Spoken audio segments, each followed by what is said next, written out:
Hoje nós, no dia 1º de junho, celebramos a festa de Santa Angela Meriti. Ela nasceu em Desenzano, na Itália, junto ao lago de Garda, na Itália do Norte. Recebeu uma firme educação cristã, a que soube dar o devido valor. Então, as desordens da sociedade, dizia ela, têm origens nas desordens da família. Há muito poucas mães verdadeiramente cristãs, dizia já Santa Angela de Meriti, naquela época. Para remediar este mal, fundou a congregação das Ursulinas. As irmãs Ursulinas, quem fundou foi ela. A educação cristã das meninas. Santa Ângela morreu em Brescia, a 24 de janeiro de 1540, ou seja, no século XVI, a primeira metade do século XVI. Vejam, irmãos, que já naquela época de Santa Angela Meriti, no século XVI, ela já havia percebido que a desordem da sociedade é consequência, é resultado das desordens que existem nas famílias. E que há muitas poucas mães verdadeiramente cristãs. Vejam como que os problemas de hoje não se diferenciam dos problemas do século XVI, ou seja, há 500 anos atrás. O homem é sempre o mesmo. Os defeitos humanos são sempre os mesmos. As tendências humanas são sempre as mesmas. Por quê? Porque fazem parte da essência do homem. O que muda na história é o calendário, as datas e a tecnologia. Na época de Santa Angela Meriti, com certeza não havia automóveis, não havia celulares, não havia luz elétrica, não havia tecidos sintéticos, não havia petróleo, gasolina, não havia médicos com centros cirúrgicos, não havia nenhuma tecnologia computadorizada, automóveis. Ou seja, a tecnologia de hoje é que diferencia a nossa época dos tempos anteriores. O homem é sempre o mesmo. Os pecados humanos são sempre os mesmos. E apesar da mensagem de Deus, apesar dos ensinamentos bíblicos, o homem não aprende. As gerações se sucedem, mas uma não aprende com a anterior. Muito pelo contrário. Parece que há um reinício de cada geração, e é claro, cada geração que surge, ela não conhece a geração anterior, ela é educada através da ciência histórica. Nós, quando estudamos história, nós queremos saber o que aconteceu lá atrás, na linha do tempo. Só que nós não temos a sabedoria e o entendimento de aprender com os erros do passado, para acertarmos no presente em vista do futuro. Vamos entender o que nos diz as leituras de hoje. Hoje de Santa Angela Meriti, Virgem. Nós lemos a primeira carta de São Paulo aos Coríntios. Perdão, a segunda carta de São Paulo aos Coríntios, que foi lida o seguinte: Irmãos, aquele que se gloria, glorie-se no Senhor, porque não é que a si mesmo se recomenda que é pessoa de valor provável, mas sim aquele que vem de Deus recomenda. Oxalá que suportasseis por um pouco esta minha falta de propósito, mas enfim, suportai-me, pois isto vem de eu vos sentir por vós um ciúme divino. Com efeito, eu desposei-vos com um único esposo, tendo-vos apresentado a Cristo como se fosseis uma virgem pura. Nessa segunda carta aos Coríntios, no capítulo 10, nesses dois versículos 17 e 18, São Paulo explica, repreendendo a comunidade corintiana, ou de Corinto, como queiram, ele repreende essa comunidade explicando por que ele é muito zeloso para com essa comunidade. Porque ele compara a um, digamos, esponsal espiritual.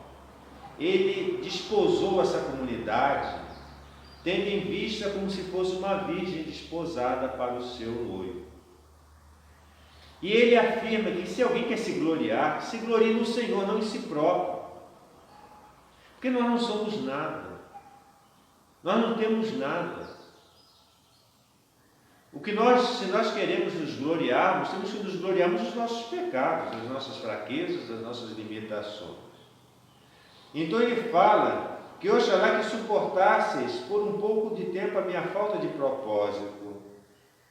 Ou seja, nós devemos ter o zelo de educar as gerações, aqueles que nós estamos evangelizando, porque cada geração que surge, ela tem que ser evangelizada. É por isso que a igreja tem a catequese de crianças. Porque cada criança que nasce, ela não sabe, ela não recebeu o anúncio ainda de Jesus. Então a igreja oferece a ela a catequese, que é justamente educar na fé a criança. E muitas vezes em casa a família não tem essa base catequética para poder ensinar as crianças, transmitir às crianças a fé católica. Então nós, como mais velhos, digamos assim, seja sacerdote, seja o leigo, preparado católico na igreja, nós temos a obrigação de transmitir a fé para as outras gerações, para as crianças que ainda não foram catequizadas, não foram evangelizadas. As outras religiões, no judaísmo, no maometanismo, ou seja, no muçulmanismo, na religião muçulmana, ou em outras religiões, eles têm iniciação dos seus jovens, das suas crianças, desde tenra idade. E nós temos que transmitir a fé desde a criança. A mãe tem a obrigação de ser a primeira catequista. Tem que pegar a sua criancinha de colo, que ainda está com 1 ano, 1 ano e meio, e ensiná-la a chamar a Deus de Pai, a ensinar as orações, a traçar sobre si o sinal da cruz. Ah, mas padre, que isso? A criança tem que escolher a sua religião. Espera aí, mas a criança, ao nascer, ela não escolheu o país onde ela quer nascer.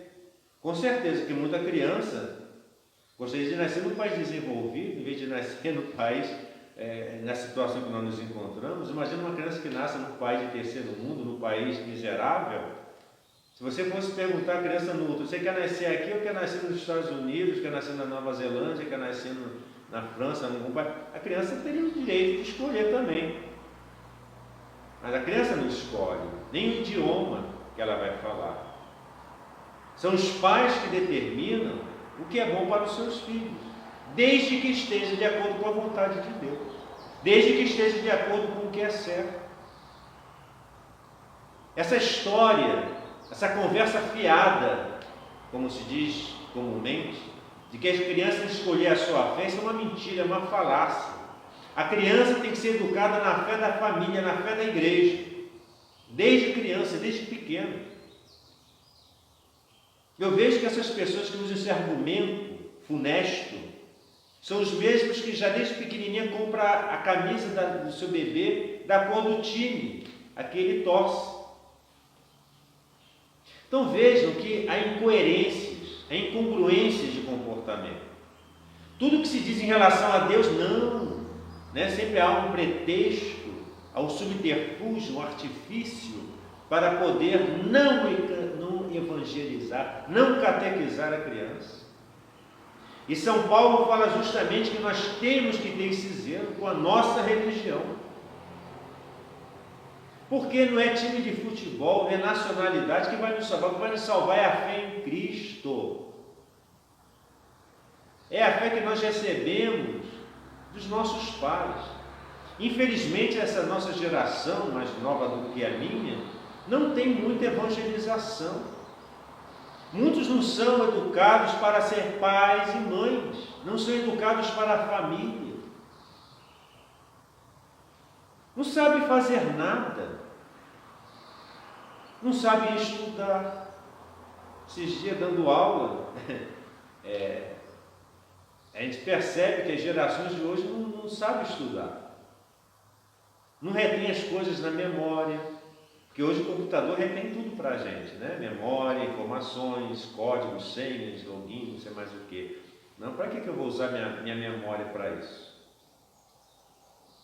E acaba que nós não damos valor a certos valores importantes do passado e que nós não renovamos esses valores. Hoje a sociedade ela está perdida, ela está corrompida e cada vez mais ela se precipita nos seus próprios erros. Nós cristãos, em vez de evangelizarmos a sociedade pagã acaba paganizando a família. Em vez de nós evangelizarmos a sociedade corrompe a família que se diz cristã católica.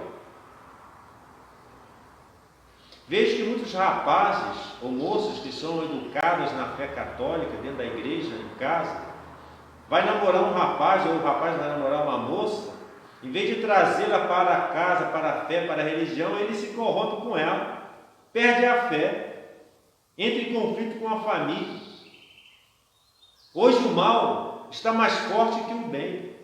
Por que isso? Falta doutrina, falta fé, falta formação familiar. Nós temos que formar as pessoas para a família, mas é a família nos moldes bíblicos, nos moldes de Deus. Não uma família como querem hoje, que qualquer ajuntamento humano de homem com homem, mulher com mulher, homem com gato ou mulher com cachorro, isso já estão fazendo isso. Zoofilia, bestialismo. Tudo isso hoje está sendo englobado no sentido amplo de família. Isso é uma perversão. Isso é justamente a formação do corpo místico de Satanás, em vez de nós formarmos o corpo místico de Cristo. Essa corrupção que invadiu e perpassa hoje na sociedade começa justamente na família, que ela é envenenada através de veículos modernos de comunicação, como a mídia em geral, redes de televisão que inoculam o veneno da promiscuidade, do divórcio, da permissividade. E as pessoas assistem aquilo através das novelas, através de programas de televisão, tipo BBB e outras, e que é absurdo. Pessoas que se dizem cristãs católicas que assistem esses programas, que prestigiam esse tipo de comportamento. Isso não me entra na cabeça. É uma total incoerência, uma irresponsabilidade um negócio desse. Isso prova que a pessoa não se converteu. Nós não podemos aceitar de jeito nenhum esse tipo de comportamento que invade as casas através da televisão ou mesmo do computador, através das mídias sociais. Nós temos que enfrentar, não aceitar, afrontar esse tipo de coisa. Vejamos o que diz o Evangelho de hoje. Naquele tempo disse Jesus a seus discípulos a seguinte parábola: o reino dos céus pode ser semelhante a 10 virgens que, tomando as suas lâmpadas, saíram ao encontro do esposo e da esposa. Porém, 5 delas eram loucas e 5 prudentes. Ora, as 5 loucas, tomando as lâmpadas, não levaram azeite consigo, ao passo que as prudentes levaram azeite nos seus vasos, juntamente com as lâmpadas. Vejam, essa parábola que Jesus conta narra aqui é aquela famosa parábola das virgens, das 10 virgens. Sendo que metade, 50%, eram loucas. Por que loucas? Porque elas eram imprevidentes, elas não tinham precaução, não previam as necessidades das coisas que iam acontecer. Elas não se provisionaram com azeite para sustentar a sua lâmpada. A lâmpada aqui é um vasilhame, tipo um candeeiro, que não tinha energia elétrica naquela época, obviamente. Mas Jesus ilustra de maneira muito precisa que as 5 loucas, as 5 imprevidentes, as imprudentes, elas não se importaram em levar azeite, porque aquilo poderia demorar e demorou. As outras eram prudentes, eram inteligentes, eram previdentes e levaram o óleo consigo para ir ao encontro da festa nupcial com o esposo e a esposa, como era o costume da época. Ora, as 5 loucas, tomando as lâmpadas, não levaram azeite consigo. Como o esposo tardasse, vejam bem, olha esse detalhe. Como o esposo tardasse, começaram todas a cabecear com sono. Então a pessoa começa, a dar aquela soneira e acabaram por adormecer. Todas elas, tanto as virgens prudentes quanto as virgens loucas. Quando a pessoa começa a demorar, nós estamos no lugar, a pessoa começa a atrasar o encontro, você fica com sono e acaba adormecendo. E foi o que aconteceu tanto com as loucas quanto com as prudentes. À meia-noite, ou seja, já no meio lá, quase chegando madrugada, alguém gritou, e com um grito: o esposo vem aí. Alguém alertou: o esposo vem aí, está chegando.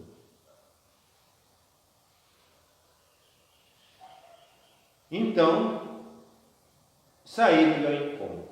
Elas se despertaram, tanto as loucas quanto as prudentes, despertaram e saíram ao encontro do noivo. Todas aquelas virgens se levantaram então e prepararam as suas lâmpadas. Nisto as loucas disseram às prudentes: dai-nos do vosso azeite, porque as nossas lâmpadas estão se apagando. Responderam as prudentes, dizendo: para que não aconteça que o óleo nos falte a nós e a vós, e diante aos que têm a venda, e comprai-o para vós. Vejam uma coisa interessante aqui. As loucas queriam que as prudentes dessem parte do óleo que elas tinham para que elas pudessem usar. E aí elas argumentaram: não, se nós dermos o que temos, não vai durar nem para você nem para nós. Vão atrás do vendedor, vão comprar o óleo. Vejam, era de noite, era meia-noite. É claro que elas não iam encontrar em lugar algum comércio aberto. Principalmente naquela época, não havia delivery, não havia 24 horas de comércio aberto. Não havia, isso não existia. Isso é coisa da modernidade, é coisa de alguns anos para cá. Quer dizer, como que elas iriam arranjar azeite àquela hora da noite, quase entrando a madrugada? Para que não aconteça que ele nos falte a nós e a vós, ide antes aos que têm a venda e comprais para vós. Sucedeu, porém, que enquanto elas foram comprar, chegou o noivo. Quer dizer, nesse ínterim, esse átimo de tempo, enquanto elas foram à busca de comprar de madrugada o azeite, nesse instante chega o noivo, que já estava a caminho, já estava chegando. As que estavam preparadas entraram com o noivo para celebrar as bodas, e fechou-se a porta. O noivo chegou, elas estavam preparadas e alertas, e entraram com o noivo para a festa nupcial. E o pior, a porta se fechou. Mais tarde, veja bem, não foi logo em seguida, mais tarde, ainda demoraram para chegar, vieram também as outras virgens que se puseram a gritar na porta, a dizer: Senhor, Senhor, abra-nos. Ainda insistiram. E ele, contudo, replicou, dizendo: em verdade vos digo que não vos conheço, sabeis, portanto vigiai, porque não sabeis o dia nem a hora. Vou repetir: em verdade vos digo que não vos conheço. Aí Jesus conclui: portanto vigiai, porque não sabeis o dia nem a hora. Amados irmãos, nós temos que estar preparados com as nossas Não basta estar com a lâmpada acesa, tem que ter óleo, tem que ter combustível. O que é isso? É a graça de Deus. Tem que estar alerta, esperto, de olhos abertos, tem que estar de atalaia, tem que estar acordado. Não sabemos o dia e a hora em que o noivo, ou seja, em que momento Jesus vai chegar.